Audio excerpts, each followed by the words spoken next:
Nakitahan Diyos, nakita ng mga tao, ikadto na kita ha impyerno, kada usa aton. Kay sumata aton ang pulongan Diyos, tanan nga tao nakasala. Ngan sumata aton ang pulongan Diyos, ang bayadan sala, kamatayon. So tanan na kita tikadto. So yan na, maupay na lamin, namilingin pamaagi ang Diyos sa aton. Okay? Iya iginhatag Hesus Kristo o mabuti Hesus Kristo. Ano ang rason kay kinanhi Hesus Kristo akalibutan? Siring ni Jesus, Juan kapitulo 3, bersikulo 16. Ang nagyayakan ini ang aton Ginoo nga Hesus Kristo. Siring niya, kay ginhigog magod han Dios ang mga tawo akalibutan nga iginhatag niya an iya o sala nga anak. So nga tungod han pagigugmahan Dios, iya iginhatag aniya o sagud lang nga anak. Kinatiya Hesus Kristo. Tungod ang pagigugmaha aton ng Dios, umabot ang ikaduha nga personahan Dios ang naghimo han langit ang kalibutan na asya ito naton Ginoo nga Hesus Kristo. Ang pag-abot ni Hesus Kristo, pagpapakita ito ya han gugma han Dios sa aton. Kay kun waray maghigugma aton ang Dios, diri mapakanhi Hesus Kristo. Okay? Ngayon maaram gud kita nga naraysang Hesus Kristo a cross. Okay? Ang rason kaya niya ginraysang ha cross kay tungod manggod ang panuyuhan Dios siring paniya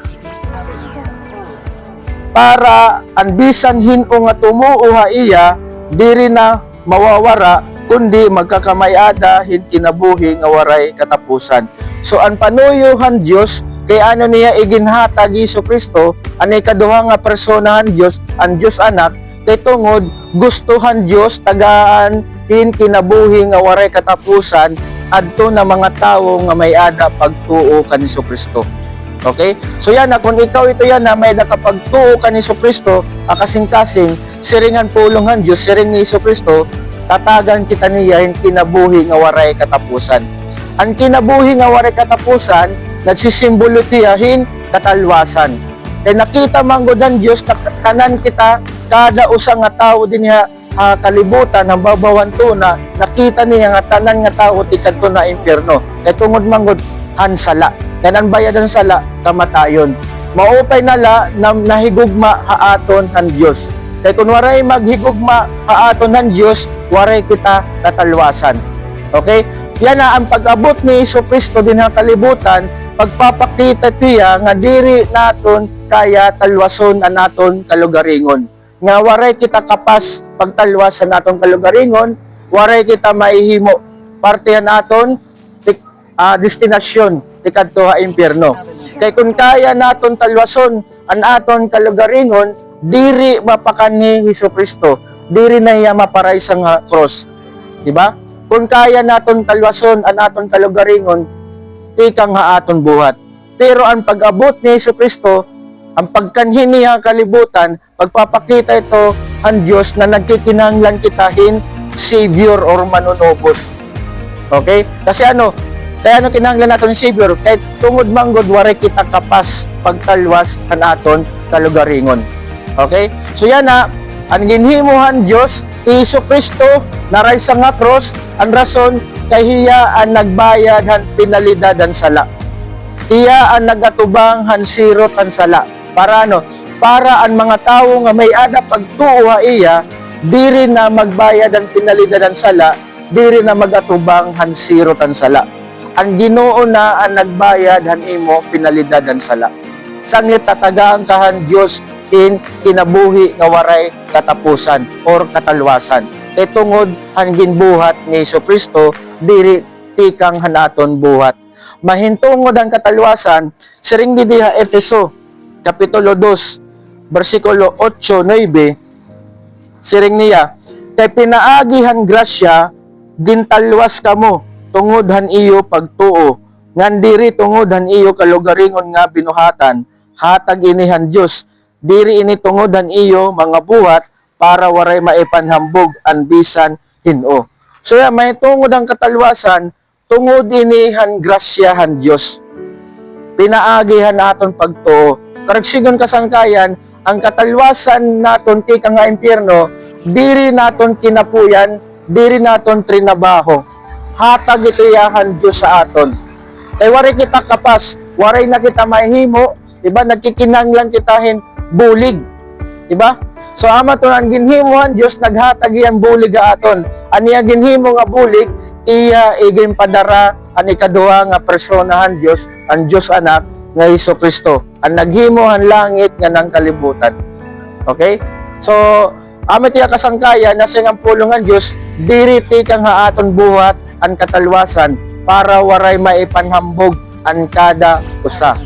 Gusto ipasabot haaton han Diyos nga waray na ibang mga katalwa sa aton kundi aniya lao sa gudlang nga anak ang mga katalwa sa aton Hesukristo. Naigits ko ba ya? Amo la po ang mga katalwa sa aton. Kinahanglan niya na inaagat kita ang Diyos, kinahanglan niya na tikang niya na balyuan mo na ang imo hunahuna. Okay? Or liwanan mo na ang imo panunahuna. Yan ako na nimo hunahuna, okay lang, waray ko relasyon na Ginoo, okay lang nga dirak maghatagin oras sa Ginoo, dirak maghatagin oras pag-araman niya pulong. Sanggay, saringan pulong ang Diyos, ikanto kita impyerno, nakikinanglang kitahin bulig ka Ginoo. Kinanglan mo balyuan nimo nimo pagkinabuhi din nga kalibutan. Balyuan naton. Kung dati wari kita oras sa ampulungan Dios, diri kita nagbabasa, diri kita nagaampo, diri kita nagaaram. Dapat yan na balyuan na naton mag-aram na kita, magdaop na kitahan Dios. Kasi wari nga ni kita relasyon na Dios, ikato kita impyerno, wari katalwasan. Kinanglan mo balyuan na nimo nahuna, kinanglan ikadamo timo nahuna na magkinabuhi ka nga may ada Ginoo nga kinabuhi. Kailangan ikadimo nahuna karoton nimo nga ikaw number 1 makasasala ka. Igkumpisal nga makasasala ka. Nakasupak ka han balaod han Dios, wari ka makasunod han balaod han Dios. Ikaduha, tumuo ka kani Kristo. Magkaada kang pagtuo, pagtapod kani Kristo. Nga Jesus ginpadara han Dios Amay para han naton katalwasan. Karaw tay Jesus bilang manunubos ng Ginoo nga imo kinabuhi para makaangkon kahin katalwasan. And may tungo dito ang katalwasan sa ring di Juan kapitulo 1 bersikulo 12. Sa ring nga di, pero ang nga tanan nga kumarawat ha iya ngan tumuuhan niya ngaran gintagan niya hin katungod nga maging mga anak han Dios. Siringan pulungan Dios ang pamaagi para magkada kitahin, para maging anak kita niya, ang pamaagi na ginhataghan Diyos, pinaagi ang pagtuo kani Kristo. Amo la po ito ang pamaagi ang ginhatag haaton han Diyos. Okay, kung ikaw yan ha, may da kaya na kasing-kasing nga pagtuo kani Kristo, tumapod ka iya, tumuo ka nga namatay Kristo a cross, okay, iginlubong hiya, kauman tulog ka adlaw, nabanhaw iya, yan na, buhi itaton Ginoo, nalingkod hiya, hantuo, hanaton, Diyos Amay. Nasa ring ang pulungan Diyos, hanurhin na mga adlaw, may ada pagbanhaw. May ada pagbanhaw, han mga tao nga diri matadong, han matadong. Ang diri matadong nga tao, asyat yan mga tao nga, waray tumuo kani Kristo. Pero ang mga tao nga tumuo kani Kristo, amit yan mga matadong nga tao. Siringan pulungan Diyos, bayada pagbanhaw, hanpurhin na mga adlaw. Okay? Babanhawon ang diri matadong, yan babanhawon gyapan ang matadong. Ang tao nga diri matadong, binbanhaw iya, igato bangiyan, siro tan sala. Okay? Ikakadtuya ha, impyerno. Pero ang mga tao nga tumuo kani Kristo, ang mga tao nga may ada pagtuwa iya, tatagaanhin, mahimayaon nga lawas, or glorified body. Ito nga glorified body, usa tiya, lakip itiyan katalwasan na ginhatagaton ng Diyos. Okay? Ito nga glorified body, nasa ring ang pulong ng Diyos, diri na tiya mag-aatubanghin, kamatayon, diri na tiya makakaabathin sakit. Ito nga glorified body or mahimayaon. So, hamiton mga orhi nga adlaw ang matatabo haton siringan pulungan Diyos. Pag-abot ni Kristo ikaduha niya nga pagbalik, uhok man niya ang diri matadong ang matadong. Ang diri matadong, ikadto impyerno, ang matadong nga tawo, ang tumuwa iya, tataganin, glorified body o mahimayaon nga lawas nun. Kan kaupod niya, ang Ginoo, kadayon, kadayunan. Kasangkaya ng pulungan Dios nagpapahinomdum aton nakita din niya kalibutan temporaryo la kita. Rumalabay la kita dinhi. Diri kita dinhi permanente. Diri ni asyan permanente naton nga orok yan. Anaton permanente nga orok yan nakadepende to yan na langit or impyerno. Pero ang pamaagihan Dios para makasulod ka langit, number 1, kinahanglan nimo i-admitar nga makasasala ka, i-kumpisal nga nakasala ka. Ikaduha, magkaada kang pagtuo kan Jesucristo. Karawton mo Jesucristo nga ginpadarayahan Dios. Tumapod ka iya, diri ka na tumapod an imo kalugaringon. Iyalat makakatalwas sa imo. Okay? Sa ring pati diha Hebreo kapitulo 3 bersikulo 7-8. Sa ring di Hebreo, sanglit sugad han ginsiring han Espiritu Santo. Kung mabatian niyo yan nga adlaw aniya boses, ayaw patigaha aniyo mga kasing-kasing. May ada sugo ha aton ang Dios. Aniya sugo kung mabatian naton yan nga adlaw aniya boses, ayaw na naton patigaha anaton kasing-kasing. Ini nga takna, ini nga panahon, amin yung panahon nga magkaada kitan pagtuo kan Jesucristo, karawton naton ang kapasayloan na ginhatag ha aton ng Dios, pinaagihan pagtuo kan Jesucristo. Wari ka nga ni pagtuo kan Jesucristo, diri ka makakaangkon han kapasayloan han aton mga sala. Okay? Pinaagi lang pagtuo kan Jesucristo, makakarawat naton, maangkon naton ang kapasayloan han sala. Yan last nga bersikulo sa ring di Mateo kapitulo 11 bersikulo 28. Ang nagyayakan ini an aton Ginoo nga Jesucristo. Sa ring ni Jesus, daop haakon kamo nga tanan nga ginugulan ngan pinubugatan ngan tatagan ko kamo hin kapahuwayan. May ada sugo ni Jesucristo. Aniya sugo daop haakon. Okay? An aton Ginoo diri na paharayo, kita lahat na paharayo ha iya. Gintatawag kita yanahan Ginoo. May daniya sugo, may daniya aghat aton, dumaop kita iya. Kinon gipapadaw pa iya? Siri nga di kamo nga tanan nga ginugulan ngan binubugatan. Maara man Ginoo nga kada usa aton dinhi nagaatubanghin mabugat nga problema. Posible problema ha pamilya, problema asawa, problema anak, problema trabaho, negosyo, kwarta or kalusugan. Saringan Ginoo kung ginugulan ka na, binubugatan ka na, saring niya daop ka laha iya. Ngan tatagan ka niyahin kapahuwayan. Ito nga kapahuwayan, kamurayaw, kasing-kasing, nanunahuna, peace of mind. A oras nga may da ka mabugat nga problema, maupay hinduro nga may ada ka peace of mind.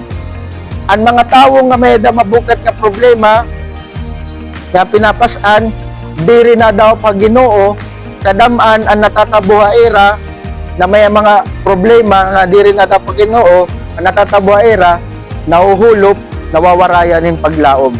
Pag ito sa nga tao nahulop, nawarayan ng paglaom, o sa ito yan nga butang nga delikado. Okay? So, nagpapahinomdum ha ito ng Ginoo, yan na, nga, kung may da agian nga problema, dumaop ka laiya. Sumati ang Ginoo, kaistoryahe, magampo ka. Pwede ka magyakan na Ginoo nga, Lord, may da ko ginaatubang yan nga problema. Nagaatubang akong sugadinin nga pagsubok or problema.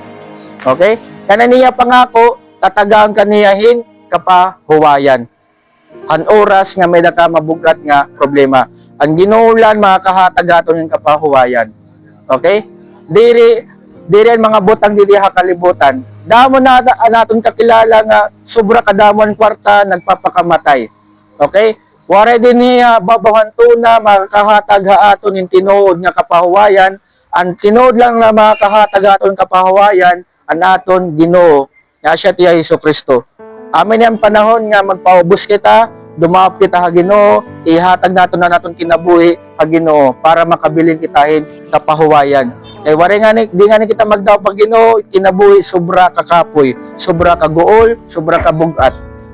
Di ba? So mas maopay na may da kinabuhi nga may da ka Ginoo kay para diri ka nahuhulop, di ka nawawarayan hin paglaom bisan nagkakaatubang ka na hin problema.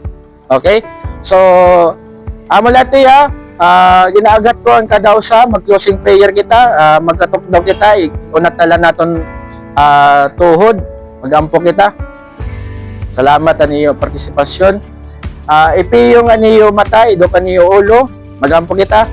Kung ikaw yan na dinhim, ay nakakasing-kasing nga pagkadang pagtuo ka ni Kristo, nag-admitar ka nga makasasala ka, nga nagkada kang pagtuo, kinaagat ko ikaw, alsan mo wala nga kamot, or tuong nga kamot, pagpapakita nga ikaw, nagsusurrender na ha Ginoo. Uligan ko ikaw pagampo, ang ngaran na Amay, ang Anak, ang Espiritu Santo, langit no na Amay, da mga salamat ini nga aga, salamat ani mo morning devotion, nagpapasalamat kami ani mo paghigugmaamon, tungod hani mo paghigugmaamon, nagkada kaming katalwasan. Nagaampo ako Dios ang mga tao nga may ada didi kinasing-kasing nga pagtuo kani Kristo, na buligan mo nira pagtuo nga magtubo, proteksyonan mo nira pagtuo ti kang kaaway. Nagaampo gyapon ako han empleyado han SSS ng kada usa nga di nang bendisyonan nimo kun may daman balatian halawas, ikaw ang makagarawom, ikaw ang labaw nga magtarambal, ikaw ang maghatag amon katambalan. Nagaampo ako gyapon nga magkadan maupay nga transaction dinhi ha SSS nga nanamon ti pauli, ikaw gyapon maghatag in proteksyon namon. Dayawon ka wari katapusan, ang ngaran ng Amay, Anak, ng Espiritu Santo. Amen.